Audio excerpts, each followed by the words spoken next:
A nuestro estudio de los básicos. Me alegra que usted está aquí viendo ese video conmigo. Estamos llegando cerca el fin de esta serie de estudios. Cuando empecé esta serie de estudios no sabía cuántos iban a ver, pero ahora ya sé cuántos van a ver porque ya lo terminé el estudio. Pero en el transcurso de ese estudio, esa el parte 11 es uno de los más importantes. Recuerda, estamos tratando de establecer los cimientos, los básicos, la fundación del creyente. Y adentro de ese estudio vamos a ver pedazos demasiado importantes. Recuerda, estamos hablando en parte de todas aquellas civilizaciones que han crecido, llegado a ser grandísimos y luego han caído. Y estamos tratando de ver dos cosas. ¿Por qué ellos cayeron? ¿Y qué podemos hacer para evitarla? ¿Y qué es lo que necesitamos para hacernos los mejores creyentes que podemos ser? Entonces, a veces nosotros lo que queremos es, cuando vemos un problema, queremos una solución grande que cubre y abarca todo. Y esa realmente no es la manera de esta vida. Esta vida nos da pedazos y eso es importante, tomar cada pedazo y actuar con aquel pedazo. Entonces es algo que necesitamos mientras que vamos viendo ese estudio. Necesitamos ir buscando en nuestra vida cuál es el pedazo que nosotros necesitamos cambiar. Bueno, tenemos aquí siempre un dicho por un griego de aquel periodo del tiempo de los griegos, Epicuro. Dice, el justo está más libre de perturbación, mientras el injusto está lleno de la mayor perturbación. Y me encantan esas palabras, nos da a saber que cuando estamos nosotros viviendo tal y como Cristo nos habla, somos más libres de perturbación. Pienso yo, en momentos de tribulación, en momentos de dificultades en el mundo, pandemias, lo que sea, uh, ese es algo que debemos estar pensando. Porque el que va siguiendo el camino de Dios, Dios mismo lo avisa. De qué debes hacer en la vida, de cómo debes vivir, de qué debes hacer. Y sabemos que nuestra confianza está en Dios. Pero cuando hemos apartado del buen camino y hay turbaciones, sean pequeñas en nuestra vida individual, sea más grande en el mundo a nuestro alrededor, entonces el problema es, somos muy miedosos, temorosos, porque no sabemos qué está pasando. Nuestra confianza empieza a ser en las cosas carnales y estamos apartando momento por momento más de nuestro Dios y es el peligro en que vivimos. Entonces, ese estudio número 11, vamos a enfocar en el pedazo importante en nuestra relación con Dios. Primeramente, vamos a empezar con siempre los primeros dos versículos que leemos. Espero que esas usted va a tener por memoria. San Juan 14:6. Jesús le dijo, yo soy el camino, la verdad y la vida. Nadie viene al Padre sino por mí. Tan importante que es esto. Si andamos en el camino de Dios, si andamos en la verdad, entonces tendremos vida. Y vida aquí es una palabra bastante amplia, pues sabemos, por supuesto, está hablando de vida eterna, pero también está hablando de vida aquí en este mundo. Como bien dijo el dicho de aquel griego, el que anda en el buen camino no tiene mucha agitación. Y es lo que estamos hablando aquí. El que anda cumpliendo las palabras de Dios es la persona más tranquila, ya en cuanto a los problemas de este mundo. Es lo que nos acabo de decir también ese versículo. Si ando en el buen camino, si estoy escuchando nada más la verdad, entonces mi vida va a ser llena de vida. Y eso es importante. pero la dificultad es saber, ¿ando yo de verdad en el buen camino? ¿Estoy escuchando de verdad la verdad? ¿Cómo es mi vida? ¿Es miserable o está lleno de vida? Y solo cada quien puede contestar esas preguntas. Pero en ese estudio vamos a encontrar cómo solucionar en caso, perdóname, en caso que andamos muy apartados, ¿qué debemos hacer para regresar? Como siempre, San Juan 8:32, y conoceréis la verdad y la verdad os hará libre. Tan importante también es eso, en esa idea de que Jesús es la vida, la verdad, el camino, porque cuando tenemos a Él verdaderamente en nuestra vida, entonces sí somos libres. Somos libres para hacer lo que necesitamos hacer en este mundo, para vivir feliz. Estamos libres para lo que es el que Dios nos ha dado para hacer. Y muy importante. Entonces, siempre hemos tocado varios temas en ese estudio. Hemos tocado lo terrenal, la tierra, el universo, el cuerpo humano, el huella dáctil de Dios.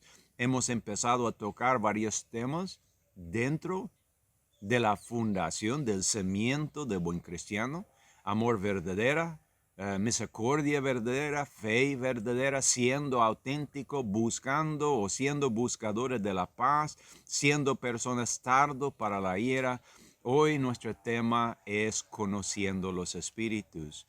¿Cómo puedo conocer el espíritu? Porque si no puedo conocer el espíritu, no puedo saber si ando en el buen camino, si estoy escuchando la verdad, si tengo vida.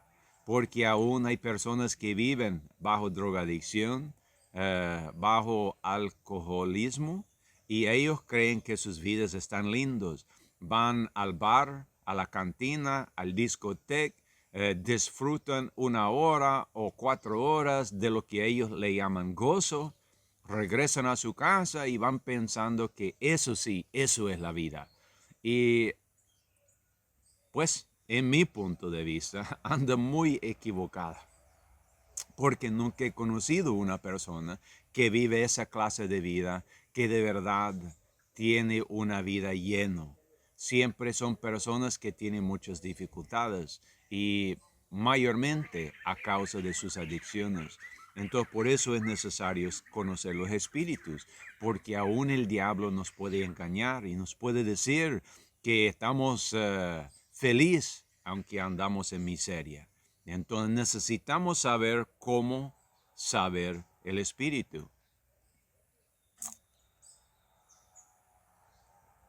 Quiero compartirle un pequeño historia de uno de mis viajes aquí. Estuvo en la montaña yendo para unas reuniones de predicar la palabra de Dios, de compartir la palabra de Dios. Estuvimos visitando un hogar de unos familiares de alguien que andaba conmigo. Y es una persona que es predicador en una iglesia. Pero ahí estuvimos hablando bien amablemente y estuvimos hablando expresamente del Espíritu Santo. Y estuvimos hablando de que muchas personas hoy realmente no conocen bien el Espíritu Santo, ni lo conocen si estuviera el Espíritu en sus reuniones. Entonces, mientras que estuvo hablando, ese señor habló de una de sus reuniones en su iglesia. Y él dijo muy apasionado, es que se sentía el Espíritu en esa reunión. Y me hizo pensar, no le dijo nada a él audiblemente, pero nada más pensé en mi cabeza, ¿qué quiere decir? Podía sentir el Espíritu. Porque de seguro cada quien tiene en su cabeza un concepto de cómo es sentir el Espíritu Santo. Así como él en su mente, en su corazón, estaba pensando que el hecho de sentir el Espíritu Santo es que había mucha emoción en la reunión. Y por eso tengo esta foto.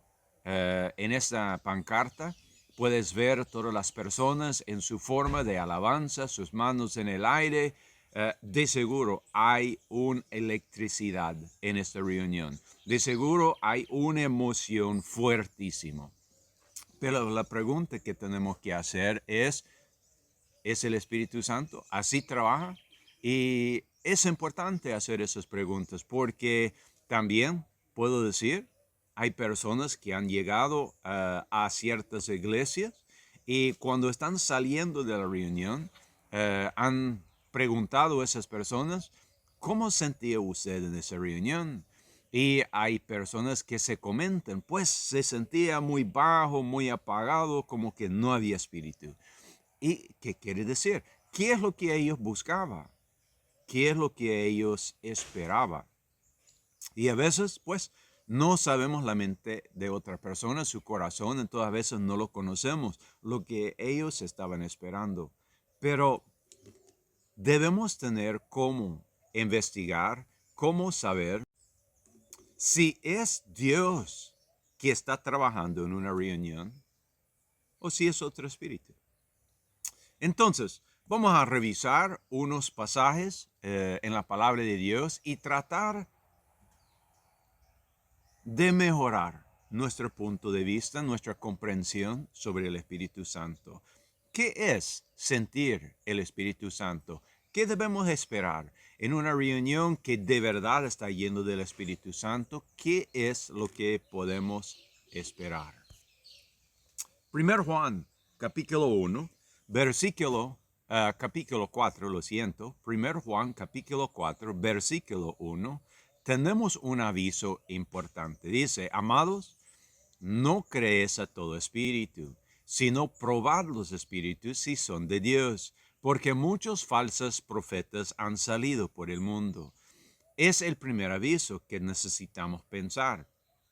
Ahora, si tenemos que probar los espíritus, quiere decir dos cosas. Uno, hay razón de probarlas. Quiere decir, hay unos que pueden ser muy maliciosos, malos, no sé qué. Pero por eso tenemos que probarlas para ver, así como la imagen en la pantalla, hay dos manzanas. Uno es sano, uno es podrido, pero hay forma de probarlas. Bueno, la otra cosa que nos quiere decir es, si nos dice probad, quiere decir que podemos probar. Entonces hay que ir reconociendo cuál es la forma de conocer. Así con esas dos manzanas, si yo le pregunto cuál es sano, cuál es la que tú prefieres comer, es bien fácil, yo creo, discernir. Pero a veces no sentimos que probar el espíritu es tan fácil.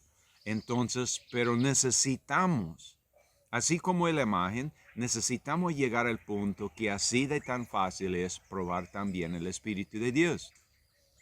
Y eso requiere tiempo en nuestra vida, eh, maduración, por decir, pero también requiere que sabemos cómo trabaja el Espíritu Santo. Y es el propósito de ese estudio. Entonces vamos a seguir adelante.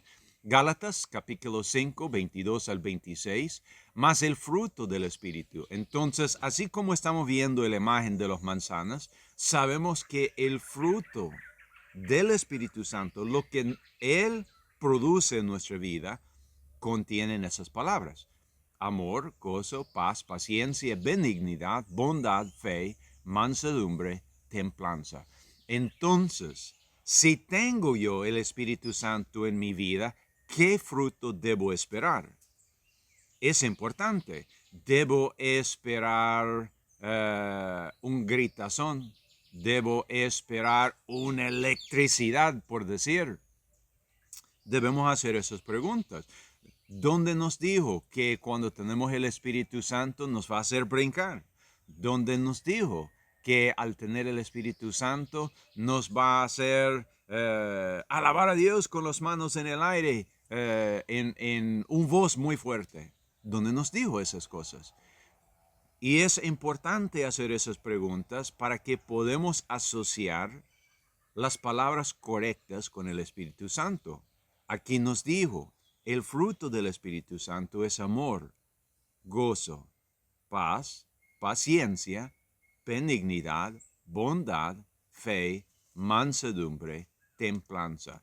Y es muy importante. Si tú no conoces bien la definición de esas palabras, para este video, por un momento, vaya a buscar su diccionario y vaya a buscar cada una de esas palabras para conocer qué significa esas palabras. Porque sin comprensión de esas palabras, no podemos comprender qué es lo que el Espíritu Santo está haciendo. Entonces necesitamos conocer esas palabras. Es el primer pedazo en probar los espíritus. Dice, contra tales cosas no hay ley. Entonces no hay gobierno, no hay ley, no hay ninguna institución en ese mundo que nos puede quitar esos frutos del Espíritu. Esos frutos del Espíritu puede existir en cualquier creyente, en cualquier país del mundo. Es la confianza que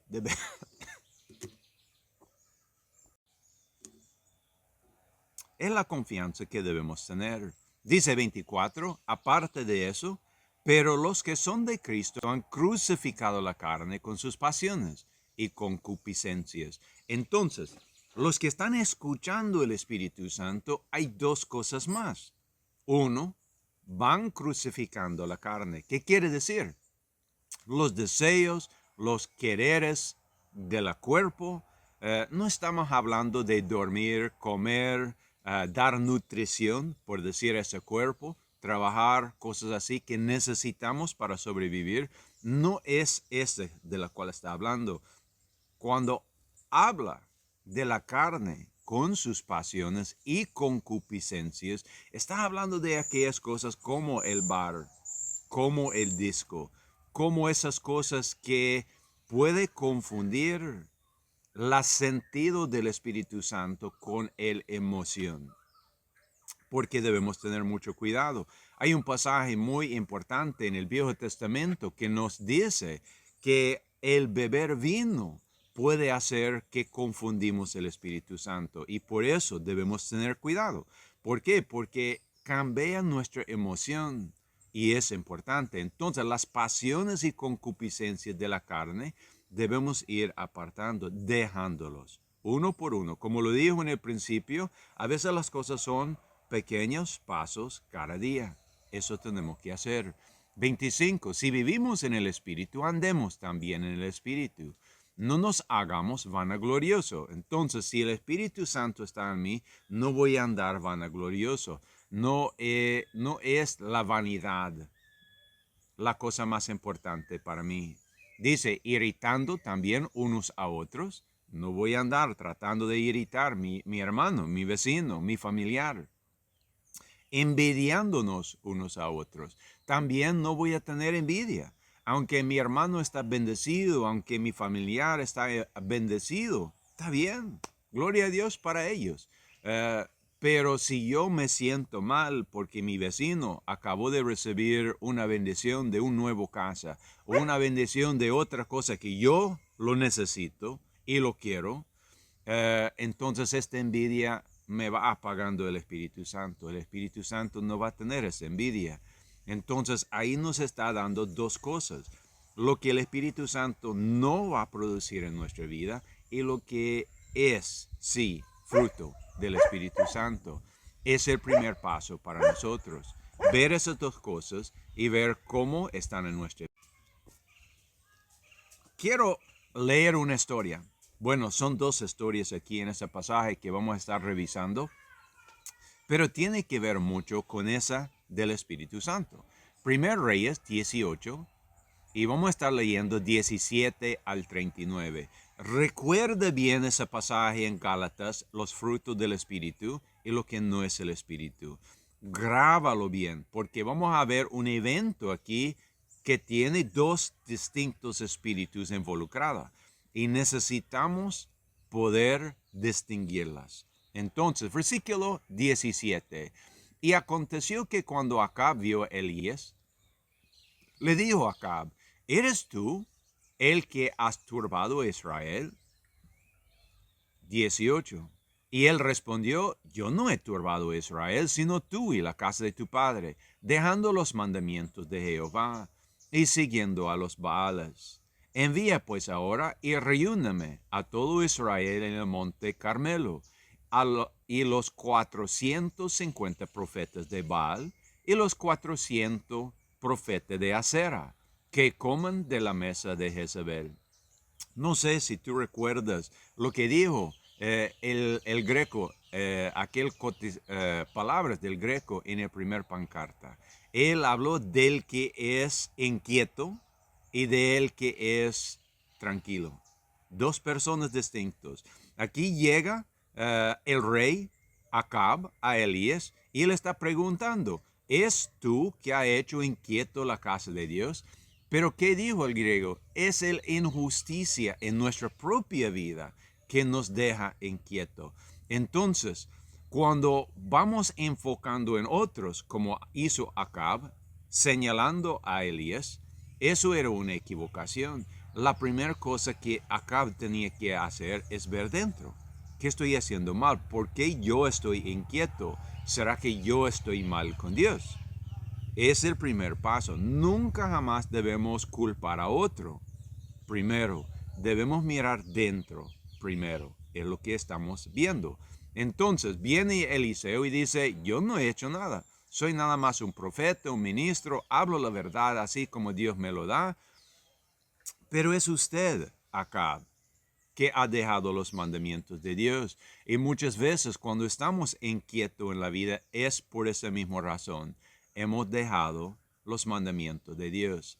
Entonces, nuestra situación, nuestra historia aquí es bien extraña. Tenemos un hombre, Elías, un hombre de Dios.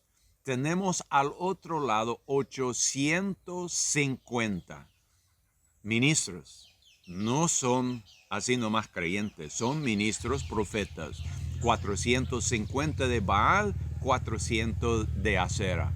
Entonces hacemos nosotros la pregunta, si hubiera en nuestra comunidad dos iglesias, uno tiene un ministro, el otro tiene hasta 850 ministros apoyando a su membresía, ¿cuál de ellos sería para mí la verdadera? Hay que probar los espíritus, ¿no? Es la vida en que vivimos, porque no hay comunidad hoy que no tiene sus 2, 3 y hasta 10 distintas religiones. Y es muchas veces, así como este ejemplo, muchas iglesias son grandes, tienen miles y miles de miembros. Y a veces miramos esas grandes iglesias y dice, por su multitud tiene que ser que ellos son de Dios. Pues así tenemos esta ocasión también. Entonces, versículo 21 a 20. Entonces Acab envió a todos los hijos de Israel y reunió a las profetas en el monte Carmelo. 21. Y acercándose Elías a todo el pueblo dijo, ¿hasta cuándo claudicaréis vosotros entre dos pensamientos? Recuerden lo que dijo en 1 Juan 4:1, probar los espíritus. Aquí está el pueblo de Dios, no están los incrédulos aquí por decir, aunque suena como que sí, pero Israel es la representación de la iglesia en el Viejo Testamento. Entonces aquí vienen todos los creyentes de la cual hay una división, un gran pedazo de la iglesia va reuniendo a esta mega iglesia que tiene 850 ministros, de la cual está también dividido, porque una parte está dedicado a Baal con sus 450 ministros y el otro está dedicado a Acera con sus 400 profetas o ministros. Entonces, estamos viendo tres pedazos aquí. Entonces viene Elías y pregunta, ¿por qué andas en dudas? ¿Por qué no pruebas los espíritus? Así como Dios nos dijo. Dice, si Jehová es Dios, seguidle. Si Baal, pues id en pos de él. Y el pueblo no respondió nada. ¿Qué tan extraño? Yo pensaría que fuera una pregunta tan fácil si yo me paro en la iglesia y digo, hermanos, ¿quién es Dios? ¿Baal o Dios? Debe ser fácil contestar esa pregunta, pero se puede ver que la gente en esa ocasión estaba en muchas dudas. Realmente creo que es más que duda, creo que andaba ellos muy mal en sus corazones y aún en camino equivocado. Vamos a ver algo en este pasaje muy extraño y es importante verla porque a veces por la emoción hacemos cosas que la verdad no lo creemos. Pero dejamos este pensamiento por un momento y seguimos. Dice nada más que el pueblo enmudeció, no habló. Entonces Elías volvió a decir al pueblo, solo yo, un ministro de Dios, he quedado profeta de Jehová. Mas de las profetas de Baal hay 450 hombres. Es un secta dentro los creyentes. Y como dijo arriba, 400 profetas de Acera, otro secta. Entonces dijo Elías, denos pues 2 bueyes. Y escogen ellos uno y córtalo en pedazos y póngalo sobre leña, pero no ponga fuego debajo. Y yo aprestaré el otro buey y lo pondré sobre leña y ningún fuego pondré debajo. Entonces él está dando en parte, según el pueblo en el Viejo Testamento, él está dando una manera de probar. Aquí vamos a hacer 2 pruebas. Ellos van a hacer lo mismo que yo. Van a edificar un altar, poner leña, poner su carne y vamos a ver qué Dios contesta. Versículo 24. Invocad luego vosotros el nombre de vuestros dioses, y yo invocaré el nombre de Jehová. Y el Dios que responderé por fuego, ese sea Dios. Y todo el pueblo respondió diciendo, bien dicho. A veces estamos conforme a una prueba, aunque no estamos conforme si supimos cuál sería la resultada. Y creo que esto es la ocasión aquí. El pueblo dijo, bien dicho, pero no creo que lo dijo de corazón. Y veremos por qué. 25. Entonces Elías dijo a las profetas de Baal, escogen un buey y preparad primero, pues, que vosotros sois los más, y invocad el nombre de vuestros dioses, mas no pongáis fuego debajo. Y ellos tomaron el buey que les fue dado, y lo aprestaron, y invocaron el nombre de Baal desde la mañana hasta la tarde, hasta el mediodía, diciendo, Baal, respóndenos. Mas no había voz ni quien respondiese. Entre tanto ellos andaban saltando cerca del altar que había hecho.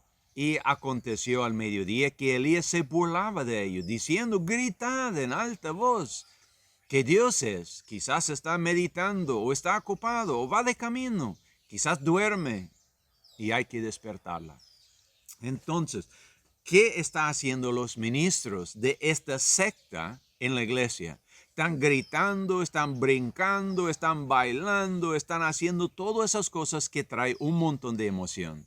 Quizás están orando en alta voz, quizás hay instrumentos de música. Todo lo que está haciendo es como Hollywood, una película. Le está haciendo para atraer las emociones y capturarlas y que la gente vaya creyendo en ellos. Todo lo hace. ¿Qué hace Elías? Empieza a burlar de ellos. Grita más fuerte. Estaban gritando.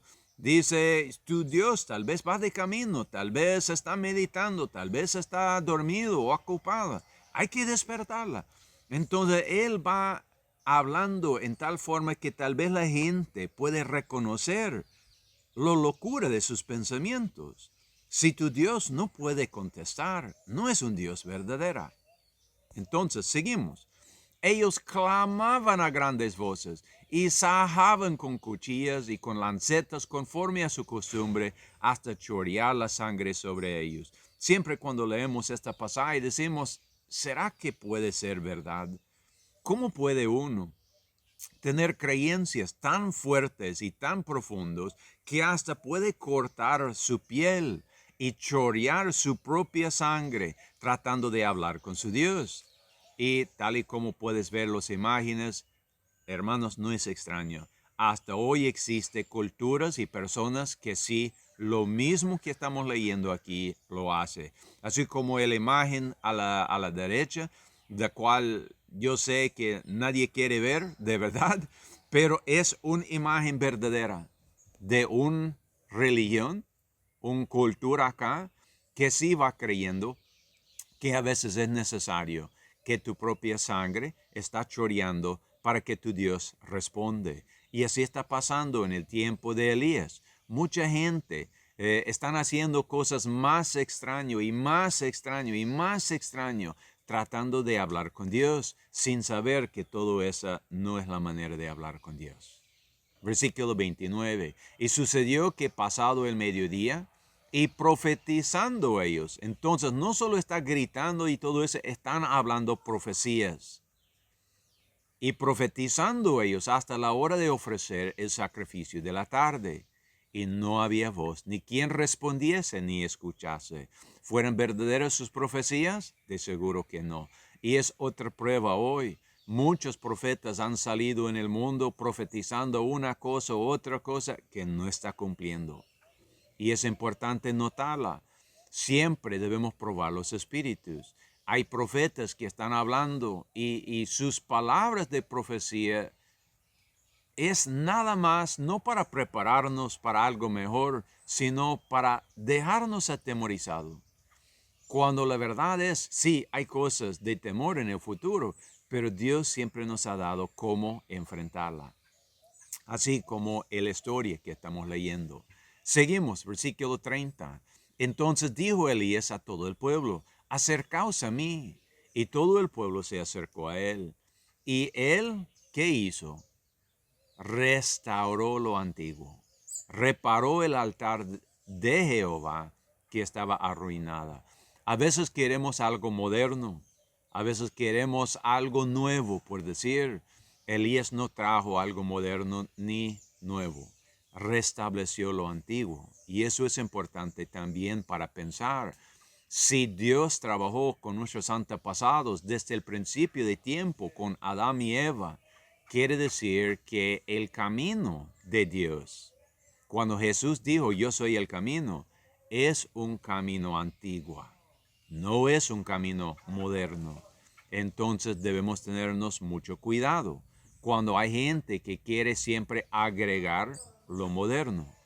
No es por decir que todo moderno es mal, no es para decir eso, pero así como estamos viendo en este versículo, lo importante es guardar la verdad y la verdad es muy, muy antigua. Y es lo que Jesús dijo, yo soy la verdad. Entonces, tenemos que reparar ese altar, porque es la verdad el altar. Y eso debemos pensar. Entonces, en cada uno de nuestras vidas, en cada uno de nuestros locales, el deber nuestra no es quitar la verdad y poner un verdad moderno. El trabajo, el labor de nosotros es reparar el altar de Jehová que está arruinada, cuidarla. 31. Y tomando Elías 12 piedras, conforme al número de los tribus de los hijos de Jacob, al cual había venido palabra de Jehová diciendo, Israel será tu nombre. Edificó con las piedras un altar en el nombre de Jehová. Después hizo un zanja alrededor del altar, donde cupiera 2 medidas de semilla. Compuso luego la leña y cortó el buey en pedazos, y lo puso sobre la leña. Y dijo, llenad 4 cántaros de agua, y derramadlas sobre el holocausto y sobre la leña. Y dijo, hacerlo otra vez, y otra vez lo hicieron. Dijo aún, hacerlo la tercera vez, y lo hicieron la tercera vez. De manera que las aguas corrían alrededor del altar, y había también llenado de agua la zanja. Entonces aquí viene Elías, restableció lo antiguo con un montón de devoción. Ponga el altar, la leña, el buey. Luego, para que todo sea más difícil, echó un montón de agua sobre todo, para que nadie podía decir después, es que Elías cuando estaba orando tenía 2 piedras y hacía chispa, y como la leña estaba seco, agarró fuego fácilmente. No, nadie va a poder decir eso. ¿Por qué? Porque todito está bien mojado. Entonces nadie va a poder acusar a Elías de hacer un truco de magia. Tiene que ser Dios que va a encender esto. Y sucedió que cuando llegó la hora de ofrecer el holocausto, entonces aún Elías guardó la tradición. Hay una tradición importante. Sé que muchas personas hoy le hacen la pregunta, ¿por qué en la iglesia hacemos tal cosa? ¿Por qué hacemos otra cosa? ¿Será que son mandamientos? Y a veces no. A veces hay cosas que hacemos, por ejemplo, en la iglesia de Cristo, en muchos locales, no lo voy a decir todo, en muchos locales tenemos la tradición de celebrar la Santa Cena el primer domingo de cada mes. ¿Es un mandamiento hacerlo el primer domingo de cada mes? No, no es. Es una decisión que cada grupo puede hacer por sí mismo. Pero hay algo bueno de tradición. Hay algo bueno de que seguimos repitiendo algo de la misma forma. Sea la primer domingo, o sea la último domingo, o sea la segundo domingo, como sea, no importa. Hay algo importante en guardar esa tradición. ¿Por qué? Porque sabemos lo que viene. Hay una, ¿cómo decir? Una tranquilidad en lo que estamos haciendo. Y eso es importante porque cada mes, yo sé, viene el primer domingo o el día que sea, ya va a ser la Santa Cena. Es que no tengo que esperar para siempre, para eso no es caótico la decisión, no es cuando gustamos, entonces siempre hay algo estable en la vida y Dios es algo estable. Si nosotros en la iglesia decimos, pues cada domingo que llegamos vamos a tomar una moneda y darle vuelta a la moneda, si cae de escudo o si cae de cabeza, ahí en uno hacemos Santa Cena, en el otro no. Pues qué confianza va a tener la membresía de cuándo es la Santa Cena. No va a tener confianza. Y por eso a veces es bastante importante la tradición. Llegue Elías y él llegó la hora de ofrecer el holocausto. ¿Era importante esta hora para hacer lo que él está haciendo? La verdad es que no. Pero sí, es porque está guardando tradición y el pueblo reconoce esa tradición. Entonces se acercó el profeta Elías y dijo, Jehová Dios de Abraham, de Isaac y de Israel. Viene él invocando testigos, la cual el pueblo bien va a conocer. Atrás de mí hay muchas generaciones. Siempre cuando yo pienso en este pasaje, pienso en la canción que tenemos, Fe de mis padres. Quiere decir, hay muchas generaciones atrás de mí que hablaban lo mismo, hacían lo mismo. Estamos hablando de la verdad, no cosas afuera de la verdad, porque uno hasta puede tener tradiciones que no le importan, que no son buenos hasta, pero estamos hablando de las cosas que nos dirige a Dios. Viene Él y invocan a Abraham, Isaac, de Israel. Sea hoy manifiesto que tú eres Dios de Israel y que yo soy tu siervo y que por mandato tuyo he hecho estas cosas. Entonces ahí tenemos que parar un momento. Cuando Elías preguntó, cuando él preguntó, llama a los profetas de Baal, las profetas de Acera, tráelos todos juntos para que hagamos esta grande prueba delante de todo el pueblo de Dios. ¿Fue algo que así nomás se vino a la mente? No, aquí tenemos más bien la contestación. Dice, todo esto fue hecho por mandato de Dios. Nunca debemos nosotros ir delante del pueblo, como muchos aquí en este mundo hacen hoy, religiosos. Van delante del mundo tratando de forzar, tratando de presionar a Dios, que Dios manifiesta. No, no es así. Nosotros no mandamos a Dios. Elías no está mandando a Dios. Todo lo que él está haciendo es por mandato de parte de Dios. Él está nada más siendo obediente. Y eso es importante. Nosotros nunca jamás tenemos derecho de mandar a Dios. Él más bien manda a nosotros. Versículo 37. Respóndeme, Jehová, respóndeme, para que conozca este pueblo que tú, oh Jehová, eres Dios, y que tú vuelves a ti el corazón de ellos. Entonces cayó fuego de Jehová, el cual consumió el holocausto el holocausto, y la leña, y las piedras, y el polvo, y aún lamió las aguas que estaban en la zanja. Y viéndolo, todo el pueblo caían sobre sus rostros y dijeron, Jehová es el Dios, Jehová es el Dios. Estaba la gente convencido, ¿verdad? No, no estaban convencidos. Era una emoción. Y es el cuidado que debemos tener. A veces cuando hay grandes tribulaciones y grandes dificultades en nuestra vida, por una emoción podemos ir a la iglesia y buscar de Dios. Pero no es algo sincero en nuestro corazón. Ahora, quizás hay quien que me está preguntando, pero hermano, ¿por qué usted tiene derecho de juzgar el corazón de esa gente? ¿Quién es usted para decir que no era verdad? Ya vamos a llegar ahí. Espera un momento, esa pregunta, ya vamos a saber porque ellos mismos, el mismo pasaje nos va a discernir esas cosas. Entonces lo que sabemos es que Elías está ahí cumpliendo el mandato de Dios, no trabajando por sí mismo, y parece que se convenció el pueblo. Seguimos. Ahora, quiero salir de Primer Reyes por un momentito. Vamos a regresar y hablar más de Elías y su trabajo con el pueblo. Pero quiero apartar por un momento. Recuerda, Elías dijo, tú me mandaste. No venía él tratando de elevar a sí mismo. Y eso es importante porque eso nos habló en Gálatas cuando habló del Espíritu Santo. El Espíritu Santo no va a elevar a uno mismo. Ahí dentro no estaba orgullo. No es un fruto del Espíritu Santo. No va a elevar uno mismo. Entonces, aquí tenemos un ejemplo de otro hombre por un breve momento que queremos ver. Corejor. Dice, y Corejor extendió la mano y escribió diciendo, sé que estoy mudo porque no puedo hablar, y sé que nada sino el poder de Dios pudo haber traído esto sobre mí. Sí, yo siempre he sabido que había un Dios.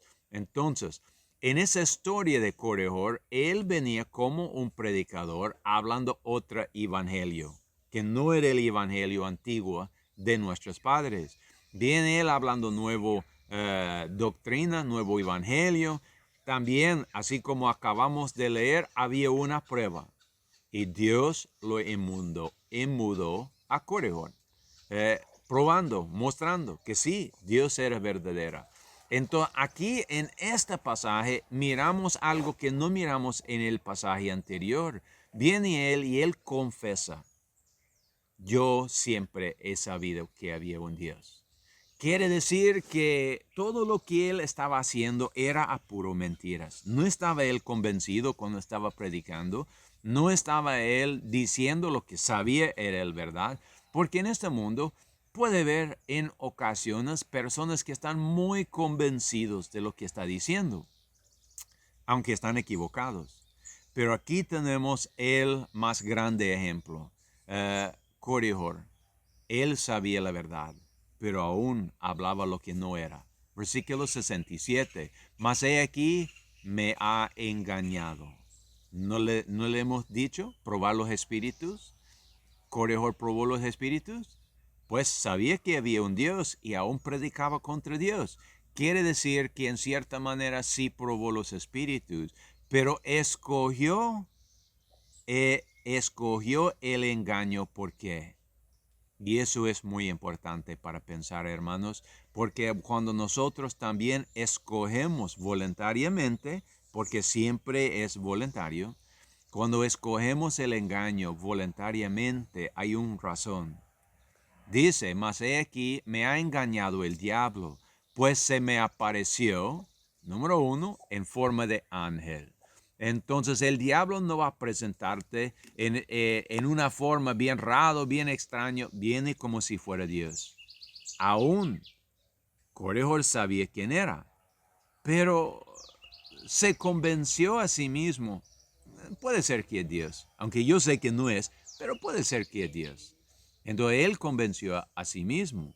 Y dice, seguimos, y me dijo este ángel, ve y rescata este pueblo porque todos se han extraviado en pos de un Dios desconocido. Entonces es una situación, parece bastante con Elías. Él también tenía un trabajo para hacer, porque también el pueblo estaba extraviado. Pero hay una distinción. Elías viene y dice, yo no soy el grande acá, Dios es el grande. Va él dirigiendo la gente a Dios, restableciendo el antiguo, guardando la buena tradición. Todos sus hechos era para enfocar en el Dios verdadero. Al contrario, Corejor no viene predicando, pues para ellos, un evangelio moderno, nuevo, distinto, para rescatar el pueblo. Y eso hubiera sido el primer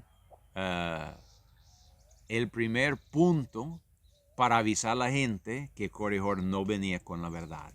Pero seguimos, versículo 68. Y me dijo, no hay Dios. ¿Sí? Ahí está. Corejor dijo en el primer versículo, yo sabía que había un Dios. Pero ¿qué dijo este ángel? No hay un Dios. Entonces va él a predicar, no hay un Dios. Pero aún es más peligroso. 68 dijo, no hay un Dios. Sí, y me enseñó lo que había de decir.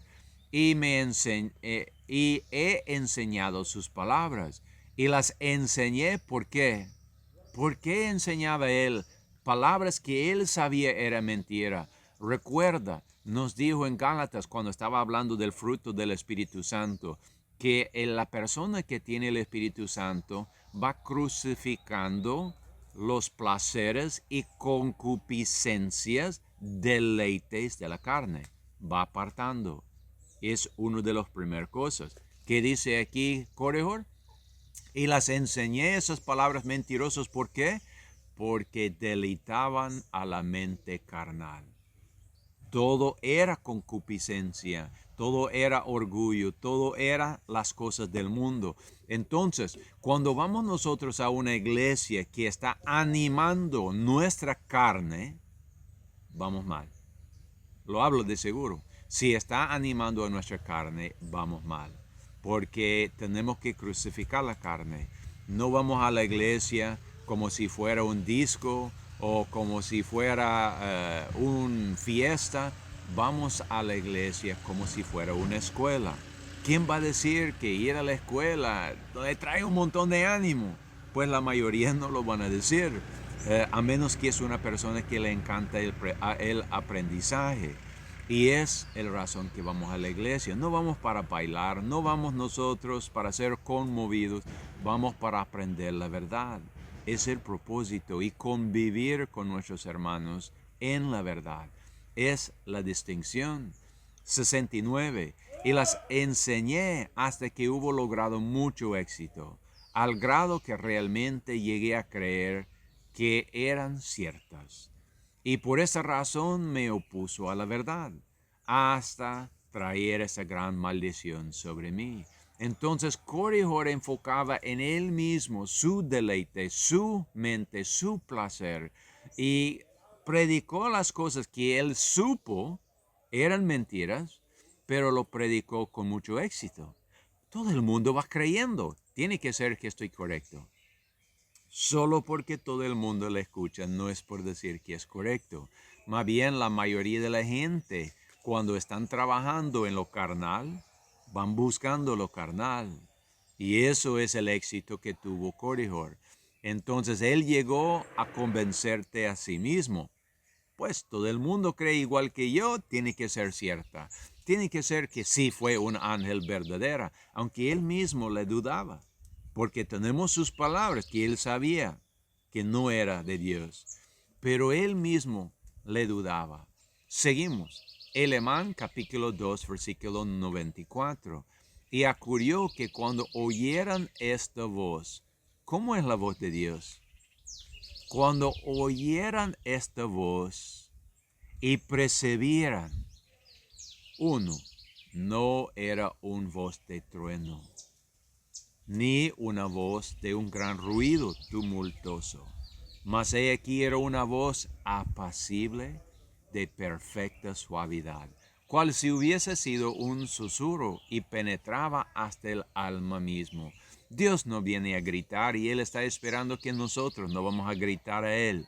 Cuando vimos el ejemplo de Elías y las profetas de Baal, Ellos creían que Dios estaba sordo y tenía que gritar para hablar con él. Y si Dios nos está gritando es porque está enojado y nos está a punto de destruir. Normalmente Dios no viene a gritar a nosotros, viene para hablar palabras apacibles, perfectamente suaves, lo que penetra en nuestro corazón, nos educa, nos dirige, nos da sabiduría, nos mejora, nos da paz, nos da contentamiento. Esas son las cosas que Dios hace. Primer Nefi 5, 145 a 147. Habéis visto un ángel y él os habló. Sí, habéis oído su voz de cuando en cuando. Nefi estaba hablando con sus hermanos que estaban apartados de la verdad, pero él estaba haciendo saber, usted conoce el voz de Dios. Si son rebeldes, es por voluntad. Versículo 146, y os ha hablado con un voz. ¿Cómo era la voz de Dios? Otro testigo. Voz apacible y delicada. Pero habéis dejado de sentir, de modo que no pudisteis sentir sus palabras. Por tanto, os he hablado como con voz de trueno, que hizo temblar la tierra como si fuera a partirse. Entonces llega el momento cuando estamos ignorando la voz de Dios, estamos no queriendo escucharla. ¿Por qué? Porque a veces la voz de Dios no nos habla de cambiar, nos habla de arrepentir, nos habla de hacer un cambio integral en la vida y no lo queremos. Tal vez estamos trabajando en un mal lugar. Un ejemplo, si yo estuviera trabajando en una cantina, un bar, tal vez viene el Espíritu Santo a decir, no es bueno trabajar ahí. ¿Quiero yo perder mi trabajo? No, yo voy a decir, no es Dios que me está hablando, sino es un voz de mi cabeza. Entonces, cuando Dios nos viene a hablar, hasta a veces podemos dar testimonio en la iglesia. Pues tal noche tuvo tal sueño, tal visión, Dios me habló tal cosa, pero la prueba siempre es qué es el efecto de aquellas palabras en nuestra vida. Porque si Dios me habló en la noche en un sueño y yo creo que es Dios, tengo que escuchar, tengo que cambiar mi vida. Es la voz de Dios. Penetra hasta el alma mía y hace que cambiamos. Pero si no es Dios, no es así. Y cuántas personas he visto paran en la iglesia a contar sus sueños, sus visiones. No hay ningún cambio en la vida de ellos. Porque ni ellos mismos creen que es Dios que está hablando. Porque si fuera Dios, cambiarán sus vidas. Eso es importante. Pero llega el momento cuando hemos ignorado tanto a Dios, como dice en versículo 147, sí, viene Dios y habla con fuerza, con pandemias, con plagas, con sequedades, con lo que sea, tratando de despertar a su pueblo y hacerlas conocer que andan mal. Me encanta esta imagen. Esta imagen, según lo que yo he podido investigar, es una cueva. Es una cueva ya en el Medio Oriente. El foto está tomado de adentro de la cueva. Y yo quería mostrar eso porque es interesante relacionar las cosas reales con las historias que tenemos en la Biblia. Así como estamos viendo esta foto moderno, tomado en nuestro tiempo, dentro de esta cueva, mirando aquel valle por abajo, tenemos una historia de un hombre que por supuesto entró en esta cueva para orar. ¿Quién es? Volvemos a Reyes. Primer Reyes 19. Sí, Elías. Recuerda, estuvimos leyendo en capítulo 18, acabó de hacer esa gran prueba en la montaña con las profetas de Baal y Asera. Acabamos de leer la cuenta del pueblo, Jehová es Dios, Jehová es Dios. Entonces nos dejó en la historia con esta imagen. Ganó Elías, perdió los falsos profetas y ahora todo el pueblo es creyente. ¿Sí? Así es como nos dejó capítulo 18. Ahora seguimos la historia. Va Elías a esa cueva de la cual estaba el foto. dice,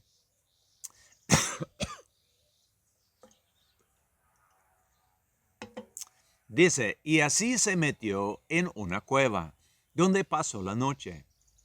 Y aquí vino a él palabra de Jehová, el cual le dijo, ¿qué haces aquí, Elías? La verdad es importante esa pregunta.